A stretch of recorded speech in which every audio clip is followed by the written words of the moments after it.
So tarot card ಅಂದ್ರೆ ಏನು, ಯಾವ ತರ, ಹೇಗ್ ಬಂದಿರೋದು ಅಂದ್ರೆ ಈಗ ನಮಗೆ ಜ್ಯೋತಿಷ್ಯ ಗೊತ್ತು, ಹೌದು. ಇಷ್ಟು ಶತಮಾನಗಳಿಂದ ಬಂದಿರುವಂತಹದ್ದು ಜ್ಯೋತಿಷ್ಯ. ಟ್ಯಾರೋ ಕಾರ್ಡ್ ಏನು ಮೂಲ, ಯಾವ ತರ ಅಂತ? ಸಿ, ಟ್ಯಾರೋ ಕಾರ್ಡ್ಸ್ ಇದೆಯಲ್ಲ, ಇದರಲ್ಲಿ 78 ಕಾರ್ಡ್ಸ್ ಇರುತ್ತೆ. ಓಕೆ, 22 ಮೇಜರ್ ಇರುತ್ತೆ, ಮೇಜರ್ ಕಾರ್ಡ್ಸ್. ಮೇಜರ್ ಕಾರ್ಡ್ಸ್ ಅನ್ನು ನಾವು ಏನಕ್ಕೆ ಹೇಳ್ತೀವಿ ಅಂದರೆ, ದೊಡ್ಡ ದೊಡ್ಡ ವಿಷಯಗಳು ನಿಮ್ಮ ಲೈಫ್ನಲ್ಲಿ ಮೇಜರ್ ಚೇಂಜಸ್ ಆಗ್ತಾ ಇದೆ, ನಿಮ್ಮ ಲೈಫಲ್ಲಿ ಏನೋ ಒಂದು ಬದಲಾವಣೆ, ಈಗ ಕೆಲಸ ನೀವು ಚೇಂಜ್ ಮಾಡ್ತಾ ಇದ್ದೀರಾ, ಅಥವಾ ನೀವೇನೋ ಒಂದು ಮನೆ ಖರೀದಿ ಮಾಡ್ತಾ ಇದ್ದೀರಲ್ಲ, ದೊಡ್ಡ ದೊಡ್ಡ ಟರ್ನಿಂಗ್ ಪಾಯಿಂಟ್ಸ್, ಅದನ್ನು ನಾವು ಮೇಜರ್ ಇನ್ಸಿಡೆಂಟ್ಸ್ ಅಂತ ಹೇಳ್ತೇವೆ. ಅದು ಆ ಥರದ್ದು 22 ಕಾರ್ಡ್ ಇದೆ. ಇನ್ನು ಮಿಕ್ಕಿದ್ದು 56 ಮೈನರ್, ಸಣ್ಣ ಪುಟ್ಟ ಬದಲಾವಣೆಗಳ ಲೈಫಲ್ಲಿ ಏನು ನಡೆಯುತ್ತೆ, ಅದು ನಾವು ಮೈನರ್ ಅಂತ ಹೇಳ್ತೀವಿ. So based on the pictures ಮತ್ತು ಆ ಟೈಮಲ್ಲಿ ನನಗೇನು ಅನಿಸುತ್ತೆ ಹೇಳೋದಕ್ಕೆ ಕಾರ್ಡ್ನ ನೋಡಿ, ಹಾಗೂ ಕ್ಲೈಂಟ್ ಕನೆಕ್ಟ್ ಆಗ್ತೀವಲ್ಲ ಎನರ್ಜಿ ವೈಸ್, ಅದ್ರ ಮೇಲೆ ನಾವೊಂದು ಪ್ರಿಡಿಕ್ಷನ್ ಕೊಡ್ತೀವಿ. ಆ್ಯಂಡ್ ಇಂಟ್ಯೂಷನ್ ಇದೆಯಲ್ಲ, ಇಂಟ್ಯೂಷನ್ ಆ ಪರ್ಸನ್ ರೀಡರ್ದು ಸ್ಟ್ರಾಂಗ್ ಆಗಿರಬೇಕಾಗತ್ತೆ. ಅದಕ್ಕೆ ಮೆಡಿಟೇಷನ್ ಮಾಡುವಂಥದ್ದು, ಅಂದರೆ ನನ್ನ ಬ್ಯಾಲೆನ್ಸ್ನ ನಾನು ಇಟ್ಕೋಬೇಕಾಗತ್ತೆ, ನಾನು ರೆಸ್ಪಾನ್ಸಿಬಲ್ ಆಗಿರಬೇಕಾಗತ್ತೆ. ಒಬ್ಬ ಕ್ಲೈಂಟ್ ನನ್ನನ್ನು ನಂಬಿ ಬಂದಿದ್ದಾರೆ ಅಂದಾಗ, ಸೊ ಅವ್ರಿಗೆ ನಾನು ನನ್ನ ಉಪಯೋಗಕ್ಕೆ ಒಂದು ರಾಂಗ್ ಅಡ್ವೈಸ್ ಕೊಡಬಾರ್ದು. ಹಾಗೆ ಅದನ್ನು ಬ್ಯಾಲೆನ್ಸ್ಡಾಗಿ ರೀಡಿಂಗ್ ಮಾಡ್ತೀವಿ. ಹಾಗೂ ಎಸ್, ಇಟ್ ವರ್ಕ್ಸ್. ಈಗ ಇಲ್ಲಿ ಸನ್ ಅಂತ ಇದೆ, ಇದು ಮೇಜರ್ ಆರ್ಕನ ಕಾರ್ಡ್. ಈಗ ಲೆಟ್ಸ್ ಸೇ ನೀವೇನೋ ಒಂದು ನಿಮ್ಮ ಮನೆಯದು ಮಗು, ಒಂದೊಂದು ಕಾರ್ಡ್ ಹೆಂಗಿರುತ್ತೆ ಅಂದರೆ, ಅವ್ರ ಮಗು ಬಗ್ಗೆ ಕ್ವೆಶನ್ ಕೇಳಿರ್ತಾರೆ, ನನ್ನ ಪ್ರೆಗ್ನೆನ್ಸಿ ಆಗುತ್ತಾ ಈ ವರ್ಷ ಅಂತ. ಆವಾಗ ಈ ಥರ ಸನ್ ಕಾರ್ಡ್ ಬಂದಾಗ ನಾನೇ ಎಕ್ಸೈಟ್ ಆಗಿಬಿಟ್ಟಿರ್ತೀನಿ, ಬಿಕಾಸ್ ನನಗೂ ಗೊತ್ತಿರಲ್ಲ ಈ ಥರ ಕಾರ್ಡ್ ಬರುತ್ತೆ ಅಂತ, because there is a baby in this card. So ನಾನು ಕ್ಲಿಯರ್ ಆಗಿ ಇಂಡಿಕೇಶನ್ ಕೊಡ್ತೀನಿ, ಎಸ್ ಈ ವರ್ಷದಲ್ಲೇ ನಿಮಗೆ ಮಗು ಆಗುತ್ತೆ ಅಂತ. ಆ ಥರ ಘಟನೆಗಳು ನಡೆದಿದೆ. ಈಗ ಒಬ್ಬೊಬ್ಬರು ಮನೆ ಖರೀದಿ ಮಾಡಬೇಕು ಅಂತ ಹೇಳ್ತಾರೆ. ಒಂದೊಂದು ಕಾರ್ಡ್ ಹೆಂಗೆ ಬರುತ್ತೆ ಅಂದರೆ ನೆಗೆಟಿವ್ ಆಗಿ, ಓ ಗಾಡ್, ಈಗ ನಾನು ಬರ್ನಿಂಗ್ ಟವರ್ ಬಗ್ಗೆ ಯೋಚನೆ ಮಾಡಿದೆ, ಬರ್ನಿಂಗ್ ಟವರ್ ಸಿಕ್ತು. ಓಕೆ, ಸೊ ಇಲ್ಲೇನಾಗುತ್ತೆ, ಆ ಮನೆ ಅವ್ರಿಗೆ ಆಗಿ ಬರಲ್ಲ ಅಂತ ಅರ್ಥ. ಬಟ್ ಪಾಸಿಟಿವ್ ಕಾರ್ಡ್ಸು ಇದೆ. ಈಗ ನೆಗೆಟಿವು ಇರುತ್ತೆ, ಪಾಸಿಟಿವ್ ಇರುತ್ತೆ. ಆದರೆ ಹೇಳೋ ರೀತಿ ಇದೆಯಲ್ಲ, ಅದು ನಮ್ಮ ಮೇಲೆ ಹೋಗುತ್ತೆ.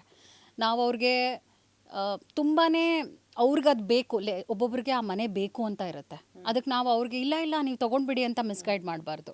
ಏನಿದೆ ಅದನ್ನು ಹೇಳೋದು ಕೂಡ ನಾನು ಮ್ಯಾಟರ್ ಮಾಡಲೇಬೇಕಾಗತ್ತೆ, ಇಲ್ಲಾಂದರೆ it will not help them ಅಲ್ಲ. ಒಂದು ಕೇಸ್ ಇತ್ತು, ಆ ಕೇಸಲ್ಲಿ ಏನಾಗಿತ್ತು ಅಂದರೆ, ಅವರು ಒಂದು ಅಪಾರ್ಟ್ಮೆಂಟ್ ತೊಗೊಂಡ್ಬಿಟ್ಟಿದ್ದಾರೆ ದುಡ್ಡು ಕೊಟ್ಟು, ಆದರೆ ಅವ್ರಿಗೆ ಗೃಹ ಪ್ರವೇಶ ಮಾಡೋಕ್ಕಾಗ್ತಾ ಇಲ್ಲ.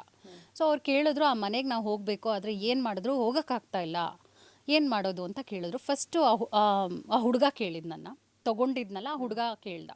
ಅವಾಗ ನೆಗೆಟಿವೇ ಬಂತು, ಈ ಥರ ಬರ್ನಿಂಗ್ ಟವರ್ ಕಾರ್ಡ್ ಬಂದಿತ್ತು, ಬೇಡ ಅಂತ ಹೇಳಿದ್ದೆ. ಆದರೆ ಅವರು ಇನ್ವೆಸ್ಟ್ ಮಾಡಿಬಿಟ್ಟಿದ್ದಾರೆ, ನಾನು ಇನ್ನೊಂದು ಸಲ ಫ್ಯಾಮ್ಲಿ ಜೊತೆ ಕೇಳಲ್ಲ ಅಂದರು. ಆಯಿತು ಕೇಳಿ ನೋಡೋಣ ಅಂತ ಹೇಳಿದೆ. ಅವಾಗೇನಾಯಿತು, ಆವಾಗಲೂ ನೆಗೆಟಿವೇ ಬಂದುಬಿಡ್ತು ರೀಡಿಂಗ್ನಲ್ಲಿ. ಆವಾಗಲೂ ನಾನು ಇಲ್ಲ ಅಂತ ಹೇಳ್ತಾ ಇದ್ದೆ. ಆಮೇಲೆ ಆಯಿತು ಬಿಡಿ, ತೊಗೊಂಡ್ಬಿಡಿ ಹೋಗಿ ಅಂತ ಹೇಳಿದೆ. ಆವಾಗ ನನ್ನ ಹಿಂದೆ ಒಂದು ಬಲ್ಬ್ ಇತ್ತು, ಜೋರಾಗಿ ಬರ್ಸ್ಟ್ ಆಯಿತು, ಆಯಿತಾ, ನನಗೇನೆ ಬೆಚ್ಚ ಬಿದ್ದಂಗೆ ಆಯಿತು. So that was a very clear indication. ಅದಾದಮೇಲೆ ನಾನು ಶಫಲ್ ಮಾಡಿ ಕಾರ್ಡ್ಸ್ ತೆಗೆದಾಗ ಡೆತ್ ಅಂತ ಬಂತು. ಅವ್ರ ಮನೇಲಿ ಒಬ್ಬರು ತಂದೆ, ಅವರು ಹಾಸಿಗೆ ಹಿಡಿದಿದ್ರು. ಸೊ ನನಗೆ ಹೆಂಗೆ ಫ್ಲ್ಯಾಶ್ ಆಯಿತು ಅಂದರೆ, ಈಗ ಅವ್ರ ತಂದೆಗೇನೋ ಆಗೋಗುತ್ತೆ ನೋಡಿ, ನೀವೀಗ ಮನೆಗೆ ಹೋದರೆ ನಿಮ್ಮ ತಂದೆಗೇನೋ ಪ್ರಾಬ್ಲಮ್ ಆಗುತ್ತೆ, ಡೆತ್ ಕಾರ್ಡ್ ಬಂದಿದೆ, ದಯವಿಟ್ಟು ಆ ಮನೇನ ಮಾರಬೇಡಿ, ಪರವಾಗಿಲ್ಲ, ನಿಮಗೆ ಲಾಸ್ ಆದರೂ ಪರವಾಗಿಲ್ಲ, ಬಟ್ ಆ ಮನೆ ನಿಮ್ಗೆ ಆಗಿ ಬರಲ್ಲ. ಯಾಕಂದರೆ ನಾವೊಂದು ಮನೇಲಿ ಇರಬೇಕು ಅಂದರೆ ನೆಮ್ಮದಿ ಇರಬೇಕು, ಶಾಂತಿ ಇರಬೇಕು. ಯಾವಾಗ ಯೂನಿವರ್ಸ್ ಕನೆಕ್ಟಾಗಿ ಏನೋ ಒಂದು ಮೆಸೇಜ್ ಕೊಡ್ತಾ ಇದೆ ನಮಗೆ ಪದೇ ಪದೇ ಅಂದಾಗ, ಕಾರ್ಡ್ಸ್ ಮುಖಾಂತರವಾಗಿ, ಅದನ್ನ ನಾವು ಅಸಡ್ಡೆಯಾಗಿ ತೊಗೋಬಾರ್ದು. ಈಗ ಎಷ್ಟೋ ಕ್ಲೈಂಟ್ಸ್ ಏನಂತ ಬರ್ತಾರೆ ಅಂದರೆ, ಅವರೊಂದು ಉದ್ದೇಶ ಇಟ್ಕೊಂಡು ಬರ್ತಾರೆ. ಈಗ ಒಂದು ರಿಲೇಷನ್ಶಿಪ್ ಅಂತಲೇ ಅಂದ್ಕೊಳ್ಳೋಣ, ಅವ್ರ ಹಸ್ಬೆಂಡ್ ಜೊತೆ ಇರಬೇಕು, ಆದರೆ ಹಸ್ಬೆಂಡ್ ಒಳ್ಳೆ ವ್ಯಕ್ತಿ ಆಗಿರಲ್ಲ, ಇಲ್ಲ ನಾನು ಆ ಹಸ್ಬೆಂಡ್ ಜೊತೆ ಇರಲೇಬೇಕು ಅಂದ್ಕೊಂಡು ಮೈಂಡ್ಸೆಟ್ಟಲ್ಲಿ ಬರ್ತಾರೆ.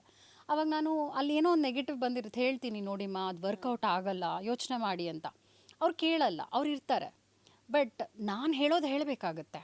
ಈಗ ಅವರು ಸೊಲ್ಯೂಷನ್ ಏನಾದ್ರು ಹೇಳಿ ಮೇಡಮ್, ಇದಕ್ಕೆ ಪರಿಹಾರ ಏನಾದರೂ ಮಾಡೋಕ್ಕಾಗತ್ತಾ, ನಾನು ಅದು ಮಾಡಲ್ಲ, ಪರಿಹಾರ ಮಾಡಿ. ಈಗ ಒಂದು ಫ್ಯಾಕ್ಟ್ ಅಂತ ಹೇಳ್ತೀವಿ, ಇದಾಗುತ್ತೆ ನಿನ್ನ ಲೈಫಲ್ಲಿ ಅಂದಾಗ ಅದು ನಾವು ಆ್ಯಕ್ಸೆಪ್ಟ್ ಮಾಡಿ ಮುಂದೆ ಹೋದ್ರೇ ಲೈಫ್ ಚೆನ್ನಾಗಿರುತ್ತೆ. ಇಲ್ಲ ನಾನು ಆ ಕೂಪದಲ್ಲೇ ಇರ್ತೀನಿ, ಆ ಪ್ರಾಬ್ಲಮ್ನೇ ಅನುಭವಿಸ್ಕೊಂಡು ಇರ್ತೀನಿ ಅಂದರೆ, then you will suffer maybe 10 years also.